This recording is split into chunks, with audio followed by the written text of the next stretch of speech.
பாவ மன்னிப்பு கேட்கும் முறையை பற்றி நம்முடைய நபிகள் நாயகம் ஸல்லல்லாஹு அலைஹி வஸல்லம் அவர்கள் ஏராளமான துவாக்களை நமக்கு கற்றுத் தந்திருக்கிறார்கள். ஒன்றை இன்ஷா அல்லாஹ் இப்போ நம்ம பார்க்கலாம்.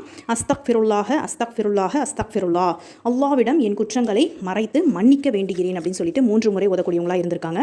அதுக்கப்புறமா சுபஹானக அல்லாஹும்ம வபிஹம்திக லா இலாஹ இல்லா அன்த அஸ்தக்ஃபிருல்லாஹ வ அதூபு இலைஹ். இதனுடைய பொருள், புகழ்ந்தும் போற்றியும் இறைவா, உன் தூய்மையை பறைசாற்றுகின்றேன். உன்னை அன்றி வேறு இறைவன் இல்லவே இல்லை. அல்லாஹ்விடம் என் குற்றங்களை மறைத்து மன்னிக்க வேண்டுகின்றேன். அவனிடமே மீள்கிறேன். அதாவது இன்ஷா அல்லாஹ் நம்ம ஒவ்வொருவருமே நம்முடைய நபிகள் நாயகம் ஸல்லல்லாஹு அலைஹி வஸல்லம் அவர்கள் தினமும் நமக்கு ஓதக்கூடிய பல துவாக்களை நமக்கு கற்றுத் தந்திருக்காங்க. அப்போ இன்ஷா அல்லாஹ் நம்ம ஒவ்வொருவரும் அதிகமாக நம்ம அல்லாஹ்வை நினைவு கூறக்கூடியவங்களா இன்ஷா அல்லாஹ் இருக்கணும்.